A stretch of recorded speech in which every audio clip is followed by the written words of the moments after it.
Hello and welcome to the Point Blank Show. Our guest today is Danny Bate, who wears many hats. He's a linguist, writer, broadcaster, and runs his own podcast show. His latest book, Why Q Needs You, is a fascinating tale explaining the history of each of the 26 letters in the English alphabet. The book has received rave reviews from various leading publications in the world and from Stephen Fry as well. Hi, Danny. It's great to have you on the podcast. Thanks for joining in. Thank you so much for having me. Thank you for such a lovely introduction.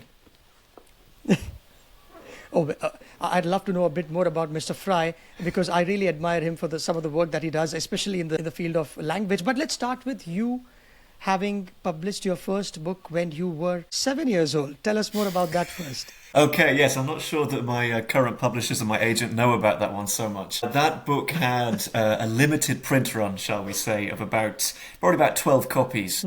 Published by my mum and dad. Yes, so I would have been about 7 years old. I think it was some sort of adventure story, thinly autobiographical, with myself inserted as one of the main characters, and my school friends along for the ride as well. And it was there at the very beginning, and my interests and my hopes for my own future may have changed over the years, but writing's always been there, and now I just need to be honest with myself. It's what I had to offer the world. I can write, and I'm now trying to make a career out of it. Yeah, excellent. And Why Q Needs You? When did you get that idea? And because I love the table of contents of your book. It's one letter each for every chapter from A to Z. So how did you get that idea? Where did you history of every letter, which I thought should have been written well in the past, but as luck would have it, we didn't have a book like this. So tell me more.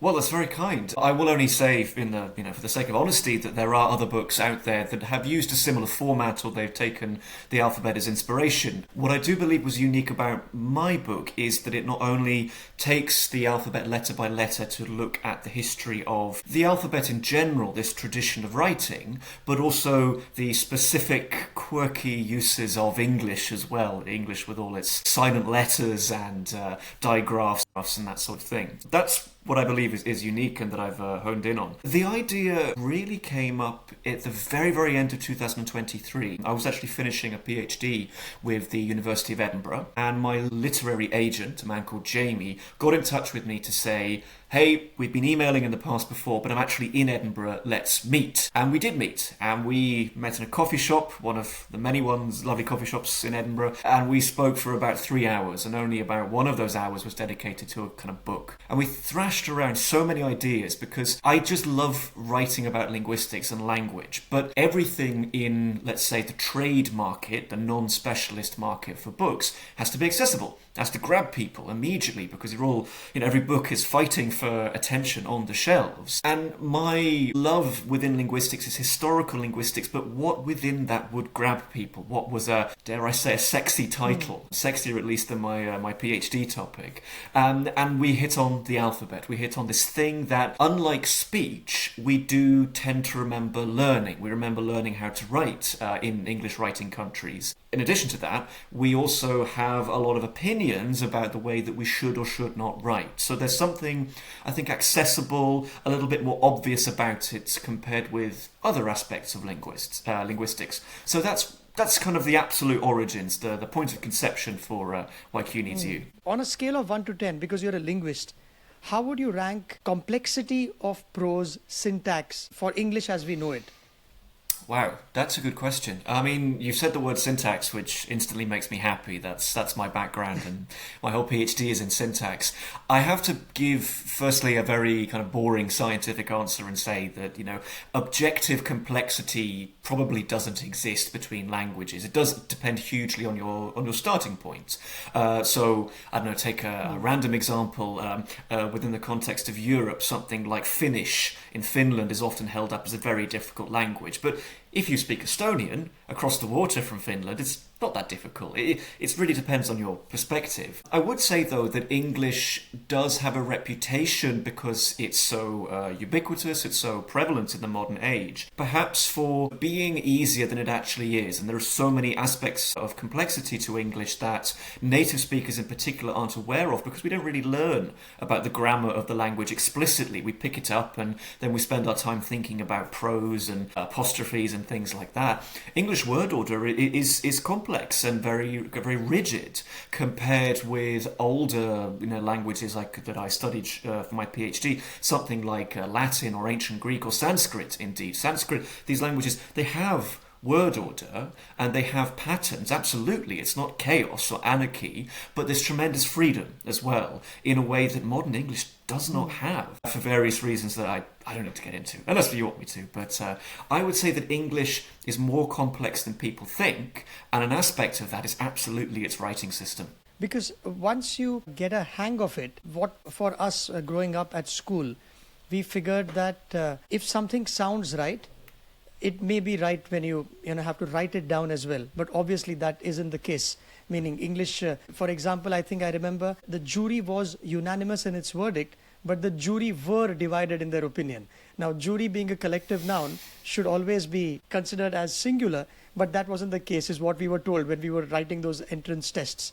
So it has its own quirks. Anything that for somebody who's done a PhD, something that fascinates you about the language that had you scratching your head when you tried to decode the meanings of some of these letters or words for that matter? Yeah, I mean, I would only say, and I don't want to be too, how can I put this, radical, revolutionary. If something is making you scratch your head, that probably, or often is because it's actually not a settled matter among speakers of the language, among native speakers. There is a reason for saying the jury were, and there is a reason for saying the jury was. One is arguably based on grammar, and the other one based on meaning, that a jury necessarily tends to be made up of plural people. So these aspects, the things that we actually have to be taught, explicitly taught in the classroom as rules, often arise from situations that are inherently messy within the language and that are undecided within native speakers, or indeed, are a little bit artificial, perhaps. I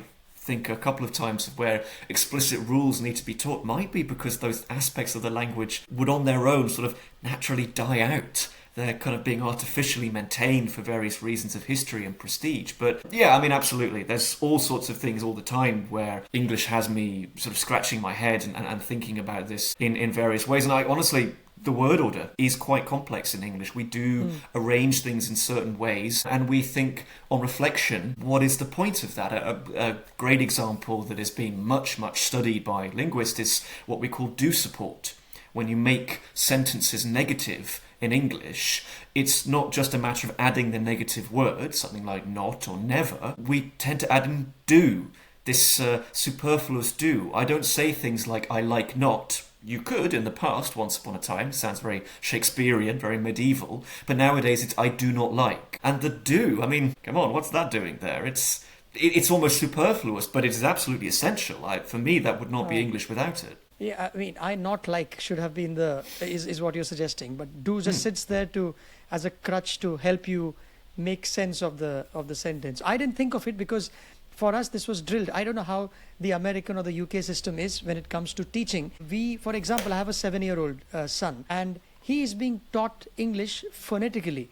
So he would come home and he would not say A, B, C, D, E, but it was, I think when he was 3.5, ba, those kinds of, I don't know, is that new? Because we were just taught A, B, C, D, and apple or, avalanche. How is it different in the UK, or is that how you were brought up? Mm-hmm. Yeah, I would say that my education really resembled yours in that the alphabet was key, and perhaps some words to illustrate it as well. An apple for A, a ball for B, a cat for C. You struggle when you start to reach the X at the very end. It was usually xylophones and X-rays for me. But I would say that yes, your son's is the way that he's been going about this, and the teachers have is new. And I can say this not because I'm an expert in English pedagogy and education and everything, but because really the alphabet itself should be enough. The purpose of an alphabet, especially with its ordering of the letters, with its naming of the letters, is an ancient piece of technology which should be enough to tell us how each letter sounds and what sound it stands for.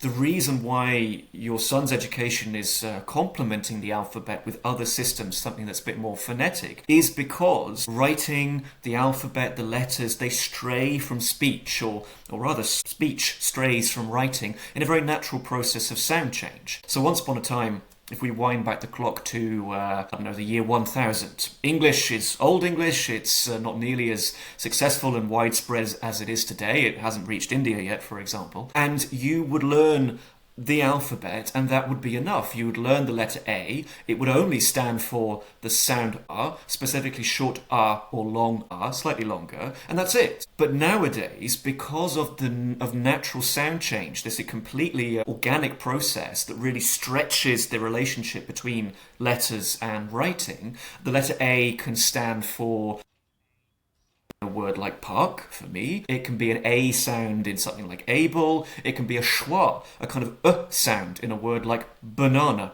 Banana. It's a sound in two of those syllables. Also in a word like, I don't know, contrary, it's an air sound. So all of these things are going on. So it's no wonder that if people need to learn English, it needs to be complemented with something a lot more phonetic and a lot more in touch with what sounds are actually being spoken. Yeah, so I wonder if this approach spoon feeds a bit more to the kid than one might, but that's just me. Because English as a language has also changed. I don't know what your views are on people using like as a punctuation mark. Like, for example, that the other day I was going out and something that has crept in. And you talked about, what are your views on that? Is that evolution, or are we killing the language?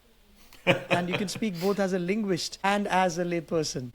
Well, yeah, I do appreciate that you give me that option as well, because this instantly gets to a very difficult contradiction, and this applies to any social science, that the person thinking, writing about language or whatever it happens to be is themselves also a person who can't help but have opinions and views. So you're absolutely right. There is, Danny, the lay person, the English speaker, who might wince at somebody overusing like, right? I think I can safely talk about wincing or having a dislike for an overuse. But, frankly, I use like all the time. I'm certainly not set apart from this. I definitely don't think it's killing the language whatsoever. I would say this is a perfectly natural process. I don't think you call it grammaticalization, you could perhaps call it something like de-lexicalization, where the word in so many contexts is losing a lot of its meaning and really becoming a sort of stand-in sound, an indication, or something that doesn't convey meaning, an indication instead of perhaps of cognition, the fact that we're thinking. It's approaching something on the level as and I use and all the time. It's just that, these are two perhaps a little bit more established, and like is now the new member of the group. That, to me, strikes me as a completely, natural process. There's also so many other, uses that we're putting like to. I do notice I just said, I mean, I am not asking you, do you know? These things creep into the language so naturally. But there's other things that we do with like, where we're using it to a little bit of uncertainty, perhaps a little bit of familiarity as well to whoever we're speaking to. So if I say things like, oh, do you want to do, like go to the cinema, or something like that, I'm maybe indicating a little bit of hesitation, a little bit perhaps of respect, like I am genuinely interested in your opinion. I'm not forcing my suggestion upon you. And when you look at it that way, I mean, this word it's not killing the language. It's contributing to it. It's creating so much, and I am now feeling very conscious of every time I use at the moment. For me, it's basically, I just realized somebody told me that you use this way too often. When I do, that's like a filler word that I have gotten used to without my mind telling me that I'm using it very often. And it's interesting you say you have that opinion about like as an expert. It also says that, I guess, you're liberal about thinking how the language progresses. Because when my son, who's 7 again, who says, I did this and he was like, and then he'll go on to fill in one of his friends. He was like this, and then I be like this. And then I would tell him, no, please stop using like all the time. But maybe I have to grow up a little bit there. And it's just natural, I guess. I don't think you need to completely remove yourself. This is an ultimate tension. When I put my linguist hat on, I have to accept all of these things because they're facts. They exist, and because they exist in language, they are worthy of study. But at the same time, when you are talking to your son, you are not instructing him and saying, "Oh, this like thing does not exist. You shouldn't be using this." You are letting him know that there is value applied to language, and there's different registers. There's formal register, and then there are casual registers at the same time. All of these things come under the umbrella of English. So whereas a linguist might disagree with you and say this doesn't make sense, maybe we should embrace it, the liberal attitudes, these are all parts of linguistics, you are also instructing him in how the English language works, in that these opinions exist, so that when your son in, 30 years' time is very successful in giving a great conference, winning an award or something like that, he will know that people expect a formal register that doesn't have so much like. Ultimately, we have to separate out linguists from people in some strange way. Right. And another thing that I'd love to pass on to him is the history behind every alphabet. For example, right at the beginning from your book is what I picked up, is I'd never given it a thought why A is the first letter of the alphabet and why it commands a premium when we talk about things like Plan A, or you got an A grade as opposed to a C grade. The poor alphabet C has not done nothing wrong, but it gets relegated and a lieutenant to A. So tell us about A to start with, and then maybe I'll pick your brain on what was your favorite story of the letters that you researched. Let's start with A. Absolutely. It's a great place to start. The fact that we use the letters for so many other uses, for things far beyond the writing of sounds, the fact that we speak about the alphabet and the letters in terms of grades or in terms of seniority, I think that attests to the success of the alphabet and that the success of mass literacy. We're so literate now that we think in terms of these letters. If you wind back the clock to the earliest centuries and millennia even of the alphabet, I don't think these uses would be there. I do think they come on much later, that people start to think of the letters as orders and as hierarchical in that way. So yeah, to start at the beginning, I really need to give a proviso, which is when I speak and when my book speaks about the alphabet, what I have in mind is a single tradition of writing, a sort of a family tree of writing systems, of scripts that all share a common origin. It is not the origin of all writing. There are several, frankly not many, historical moments of the invention of writing. There are also traditions of writing that may belong to this larger family tree, but it's hard to tell. It's very hard to sort of connect up the branches to one another.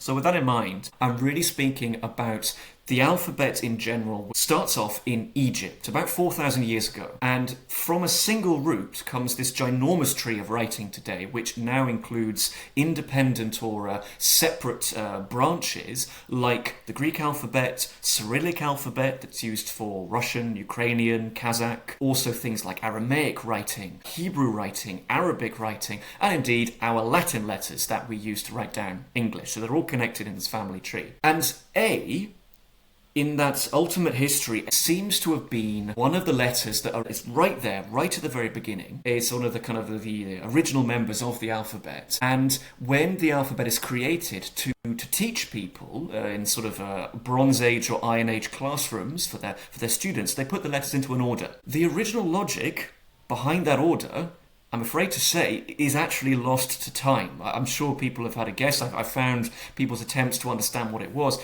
but it may well have been some kind of mnemonic. Like if you're learning in the Western musical tradition, things like the notes of the treble clef, you'll learn mnemonics like Richard of York gave battle in vain, or every good boy deserves football or favour, or things like that. Some kind of memorable pattern may have been the origin behind the A, B, C, D, E order, because it's super old. And A comes first in that order, and it goes all the way back to at least to Phoenicia, what is now Lebanon in the Middle East, and even before that to Egypt, where the alphabet is first born. And I'll just conclude with this. The essential principle, the moment of creation when we can say that the alphabet is born, is when a group of people, perhaps foreigners, perhaps at least linguistic outsiders in Egypt, the Middle Kingdom of ancient Egypt, who don't speak Egyptian as their first language, take hieroglyphs, the Egyptian writing system, which are already extremely old, they're about 1,000 years old by this time, and they take a few of them and radically rework them according to a new principle. And that new principle goes as follows.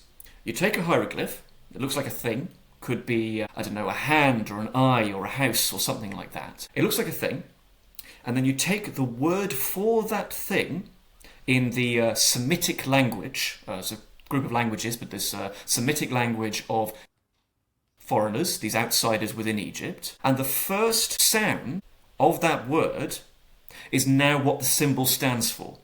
So to take an example, you can take an Egyptian depiction of a head of a cow or an ox, right? It looks like it fairly detailed head of a cattle. It's got a mouth, it's got eyes, it's got two horns. And in the Semitic language, this word for a cow and the word for the symbol is an alp. Alp. It starts with a glottal stop in the throat. That's a consonant sound. Super common. Consonant sound. Now, because alp begins with a glottal stop, the image of an alp now stands for a glottal stop. And basically that's the original principle, that's the reworking. And you get about 26 or 27 ancient Egyptian hieroglyphs that are reworked so that now each one stands for one sound or one consonant. And that head of cattle has not gone too far. It's changed a lot in its sound, but over the centuries, over the 4 millennium, it now comes down to us as a capital A.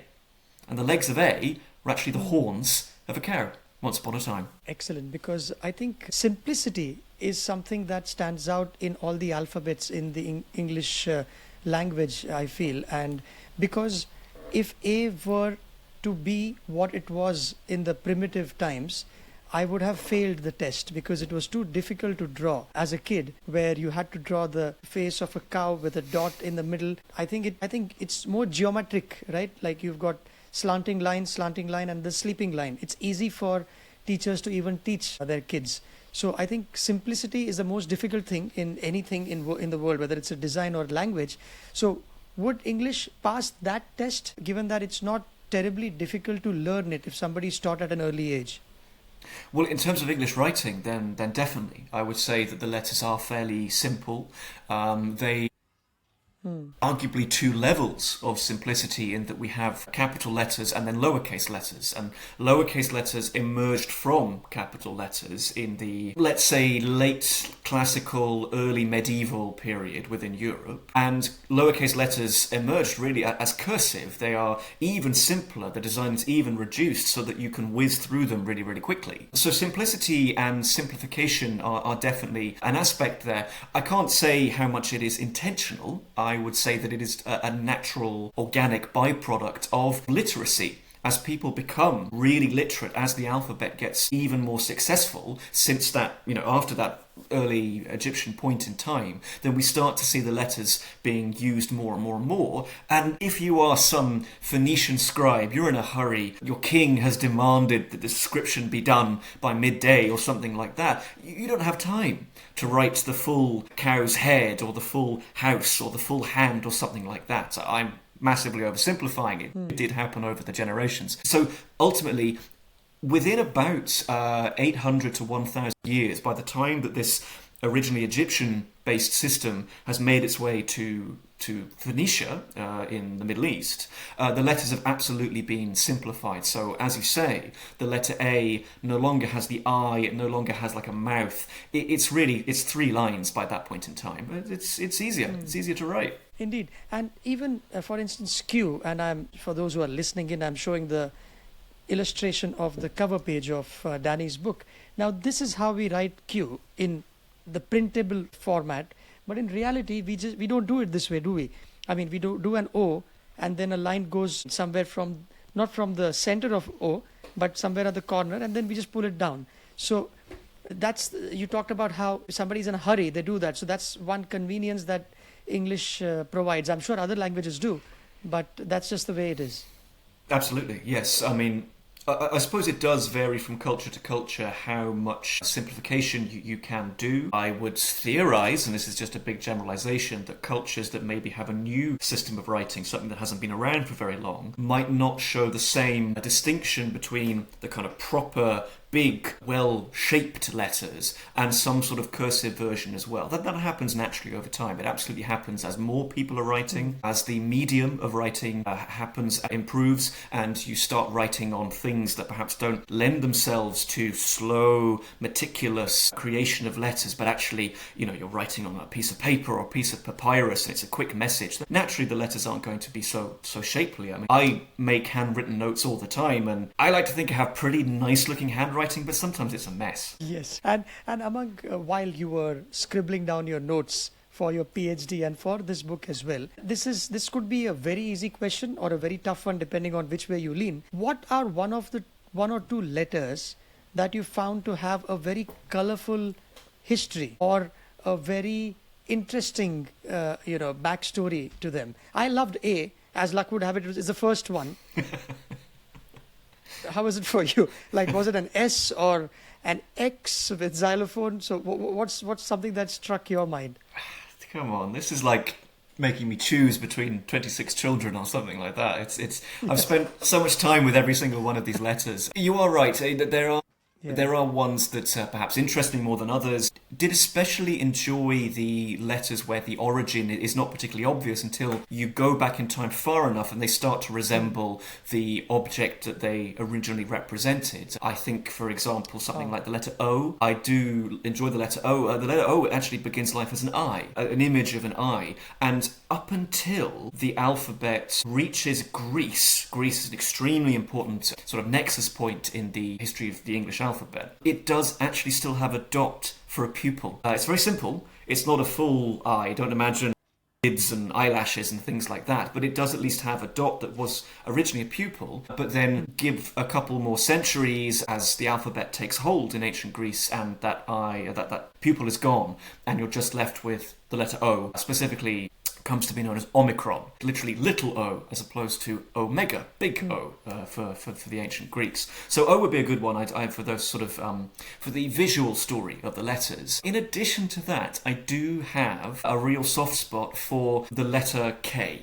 I like K very much because I've called it in the book the alphabet's comeback kid, in that the Romans inherited or took from the Greeks more letters than they needed.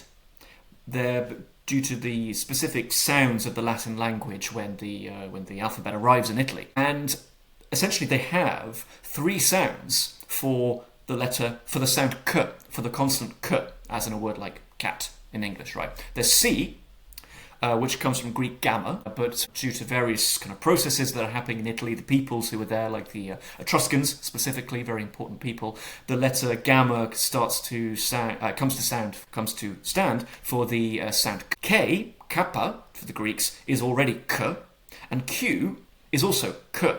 So what are we going to do? Well, the Greek Romans are absolutely ruthless. They cull any unnecessary letters and actually get rid of K completely. It occurs occasionally in a couple of sort of texts and contexts. If you're talking about months, you might see K as an abbreviation for calends or calendae, meaning the first day of the month for the Romans. But nonetheless, K is essentially wiped out. And for that reason, languages which descend from Latin also tend to be very wary French spelling, Italian spelling, or Spanish spelling, right? But knowledge of K is never completely lost, and it endures for a long time until English, which is not a daughter of Latin, but does use the Romans' letters, finds itself with so many words and so many combinations of sounds that this relic, this ancient letter that has just about survived in people's knowledge through, I suppose, scholarship and people being nerds, suddenly they realise, wow, we actually really do need K.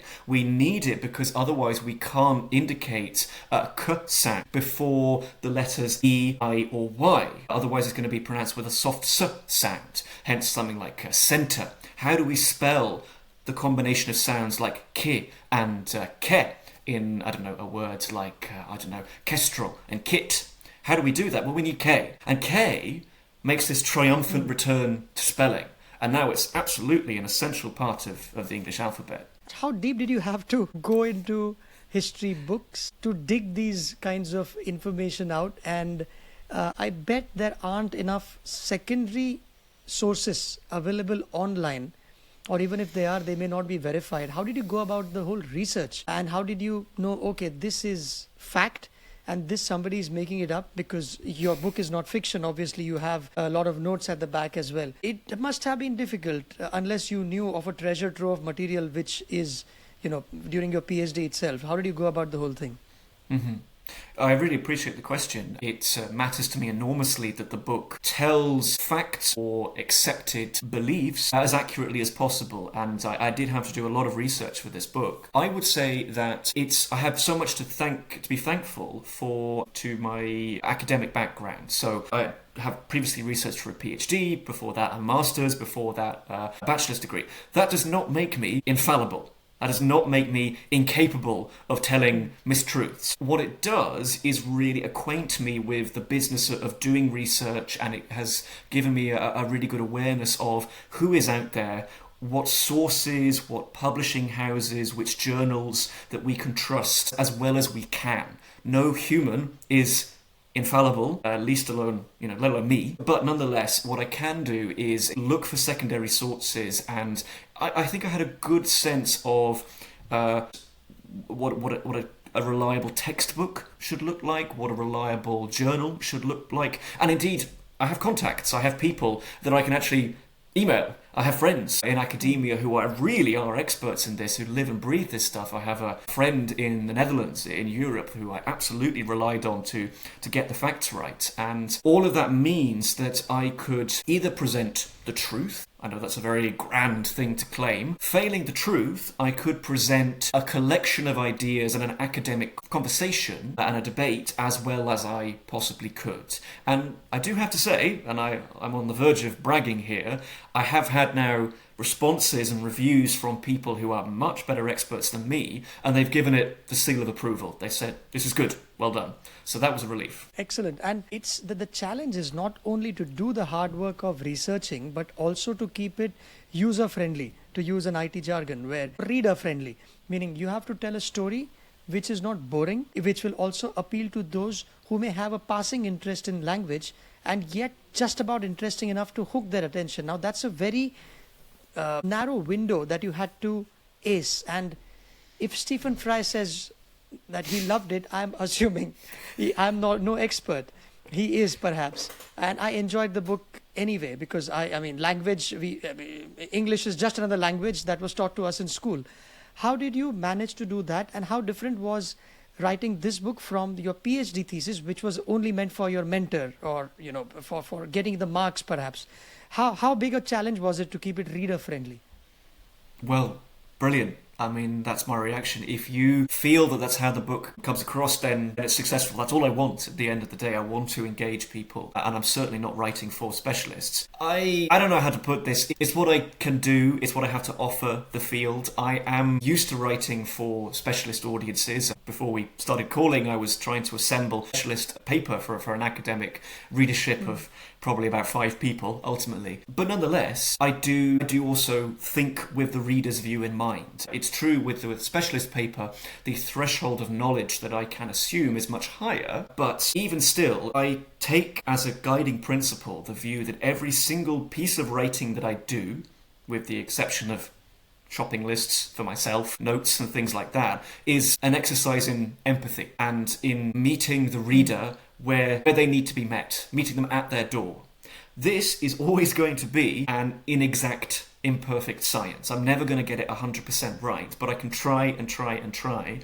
And most importantly, listen and listen and listen. Listen to people talking about language, people writing about language, to gain a general sense, a guiding sense of what can I assume you know as the reader, and then also what do I need to explain. And I'm never going to get it 100% right. I think people have said a couple of times that, like, Danny, you did not need to define a syllable in the book twice or something like that.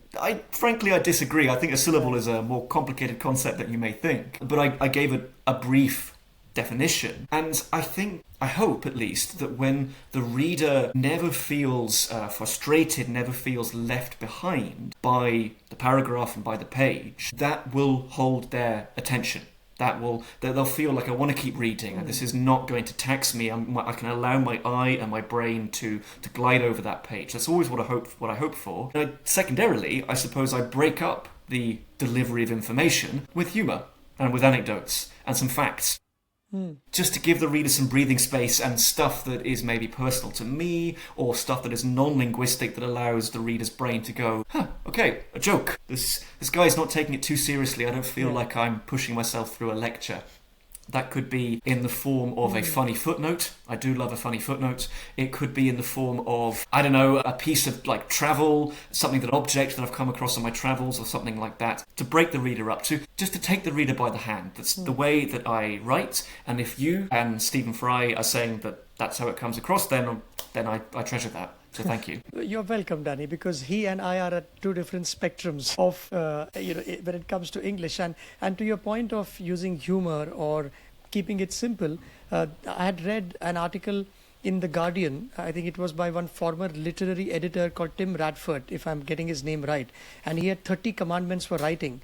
And one of them was that he said, if an issue is like a tangled plate of spaghetti, then regard your story as one strand of spaghetti carefully drawn out from the whole, hopefully with different, masala and sauces sticking to it.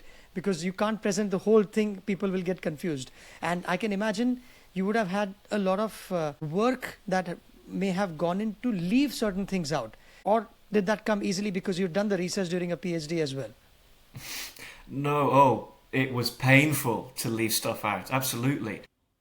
I can say that with, deep, bitter memories of making cuts. The original first draft of this book came out at about 110,000 words, and it was made clear to me I was under no illusions that the actual final book had to be a lot shorter. I had to shave about 30,000 words off, and that was not fun.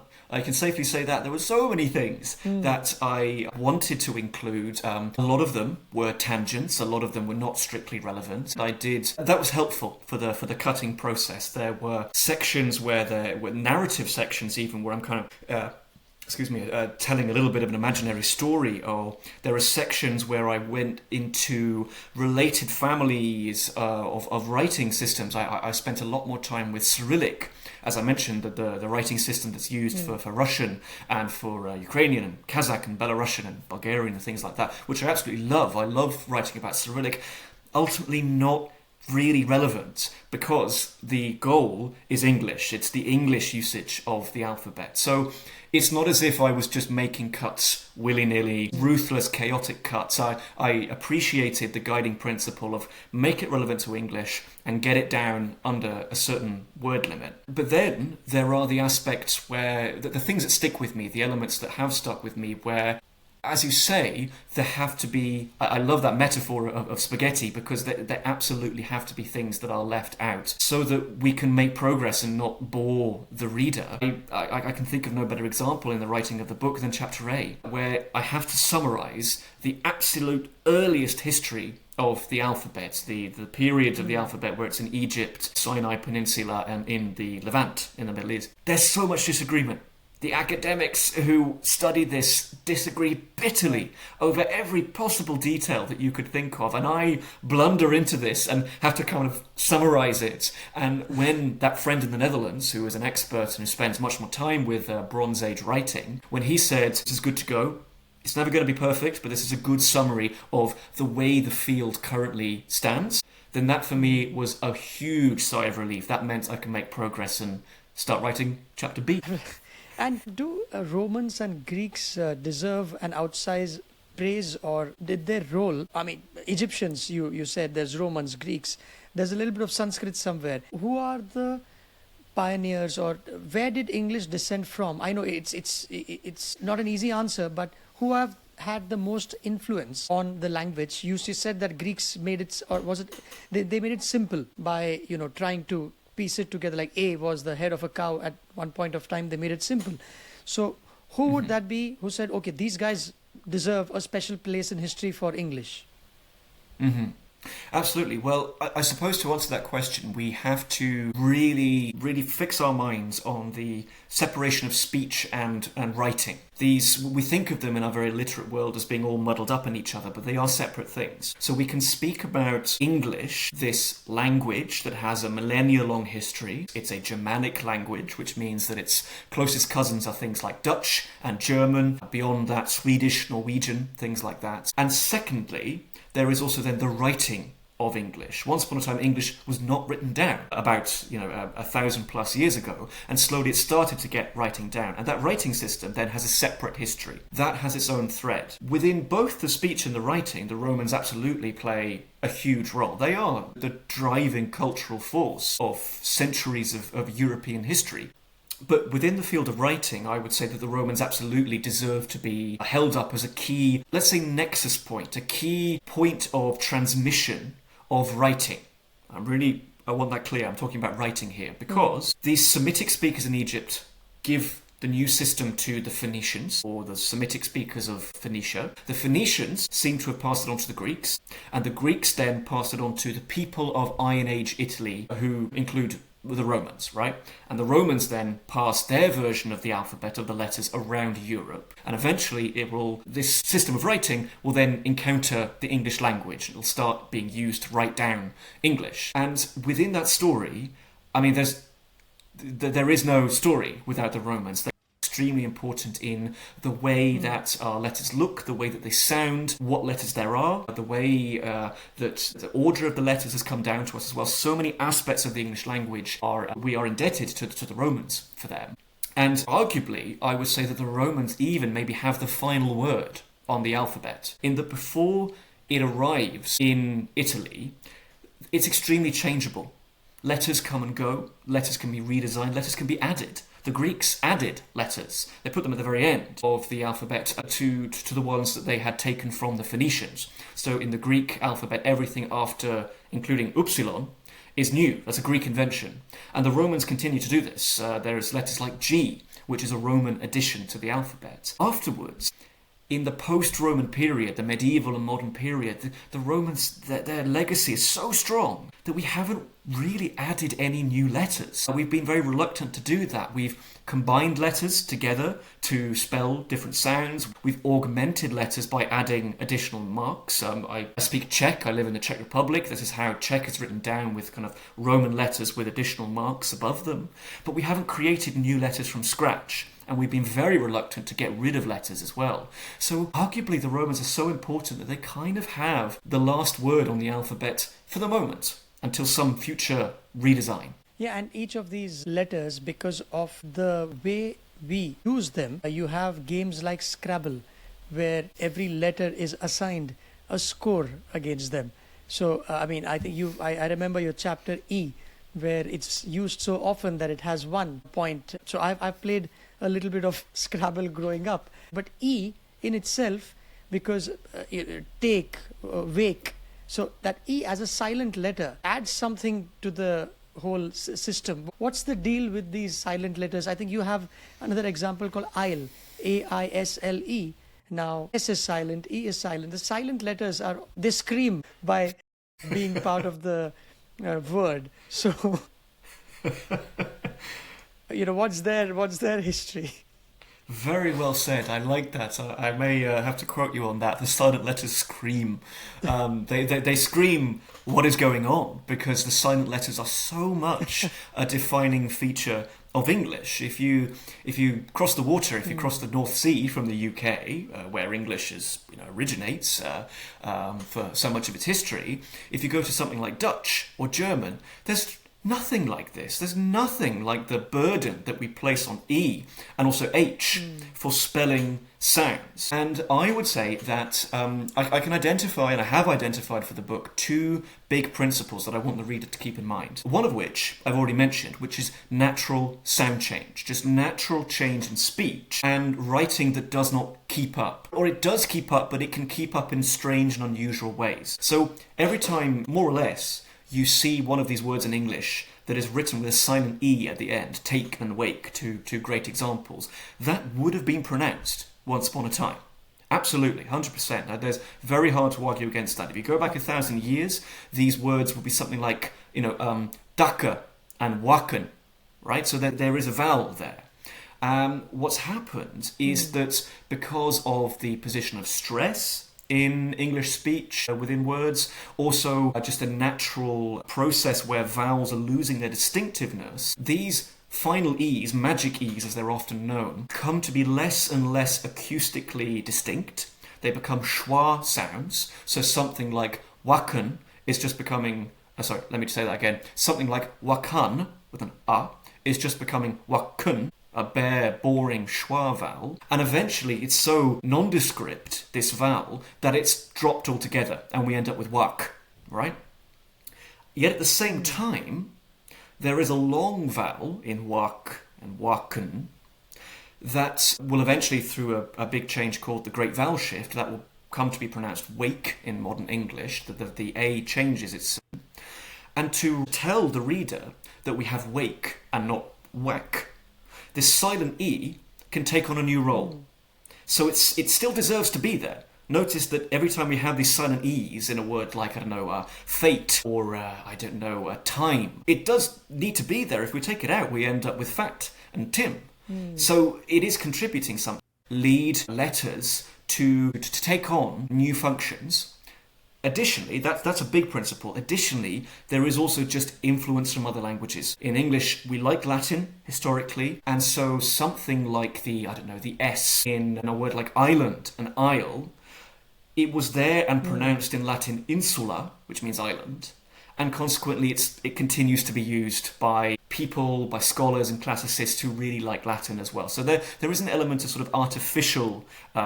there's an element of artificiality as well behind these things. But two big principles which, when you consider them both, silent letters are not so bad, I think. Yeah, and that's why I think stand-up comedians have a lot of fun with language. Jimmy Carr is one of my favorite stand-up comedians. He's from the UK. I think he's Irish. And he talks about how stand-up comedy is an American invention, so to speak, where they actually pioneered it. And then, it's from 70s, 80s, there wasn't much beyond court jesters in a different era. But English is right at the heart of it. And now, of course, UK has its own stand-up comics, and many others have tried doing this in their own languages, like Hindi. We've got brilliant stand-up comics in Hindi, but it all started in English. So humor in English language, how much do these letters or alphabets or thinking, how do they translate, do they help in cracking jokes easily? The one-liners, like 4-letter jokes you have. Hemingway used to write, stories in 280 characters, and you would still get a response today. Is there a correlation, or maybe I am possibly way off? Other languages also do it, but I find it's fascinating that English can do that, where you can stand up and tell dad jokes and still get a laugh, and the dad joke is only about 10 seconds long. I mean, I love this. It's an interesting connection to humour, which of course is expressed in language. I mean, there's physical comedy as well, but I suppose with regards to the letters and to spelling and English language in general, I would have to say it might be because we are so literate, we learn how to write English at such a young age, and then we spend the rest of our lives not really thinking about the mechanics of writing down. That's good. That shows that it works. That shows that it's extremely successful. It shouldn't be a mental bother to think about how you spell. But then, as you say, it gives comedians such fertile ground for jokes that then bringing people's attention to this system that we use so subconsciously, unconsciously a lot of the time gets a great laugh. It gets an absolute roaring laugh because our attention is brought to the absurdities that we use every day. We like to think of ourselves as good and rational people, and yet at the same time, our writing system seems to have all these oddities as well. So it seems perfectly plausible to me that comedians would find a rich seam of jokes within English spelling. And you mentioned Jimmy Carr. There's also in the UK, there's Michael McIntyre, who, if you haven't seen already, he has a whole stand-up set about how there should be a silent letter day one day a year where we all pronounce the silent letters, and it brought the house down. And I get it. It was very funny. Yeah. I should send him a copy of my book. You say, hi Michael, if you want to find out where all the material comes from. But I haven't dared yet. Yeah, you should, you should. And I bumped into this joke recently saying that my dog accidentally ate a bunch of Scrabble tiles, so I took him to a vet. No word yet. That's good. That is good. Yeah. Sorry, I think I've already taken more time than what I had bargained for, but just last couple of questions, Danny, is after spending so much time studying language, has it changed the way you listen to people when you are Yeah. is that or you're just yeah, go ahead. 100%. 100%. I never stop listening to people. Linguists can be very strange in this regard. We can be a strange species of person. We are listening to you. We're not judging you. We're interested. And I would say that because I've spent so much time with historical languages and syntax and writing systems, I'm perhaps not as guilty as this as some of my linguistic friends and peers. I have a very dear friend who's an expert phonetician, and she once came to a talk of mine and she said that at one point I used a glottalized sound, a consonant, in a way that was unusual for me, unusual for my accent. And she said, I stopped listening to what you were actually saying after that point. It was all... she was only thinking about that one sound. So absolutely, linguists, we are listening to you. Don't let that stop you. Keep talking, please. I'm very curious to know, now you are like the doctor to me, the language doctor. Is there anything that I have said so far that struck you? He does this differently than what it is supposed to, where maybe it could help me. I don't know. I don't want to... I would hate to make you self-conscious of these things. I mean, your English is your English. It is recognisably English. So no, frankly, I can understand that it is Indian English, which has its own distinct phonology. It's a distinct accent with sounds that are unsurprising to find in India, that arise from the languages of India that were already there before the British took over with the Raj. So I can understand. Indian English is very much an accent of English today, very well established, and deserves to be treated as such. You will find in the things that I write that when I happen to list the accents of English to make a general point or to talk about the diversity of English, I will absolutely insist on listing Indian English among them because it's so well established. And on the basis of that, no, you haven't said anything that I would in any way correct or criticise. It's just all very interesting. Lovely. Danny, thank you very much for your time on this podcast, and congratulations yet again. I look forward to seeing these in Indian bookstores as well whenever the time comes. Currently, you said before we started recording, it's in the UK and it'll also be published in the US, but thanks a lot. Congratulations on all the accolades as well. Thank you so much. It's been an absolute pleasure. I've really enjoyed questions. Thank you. Thank you. Oh.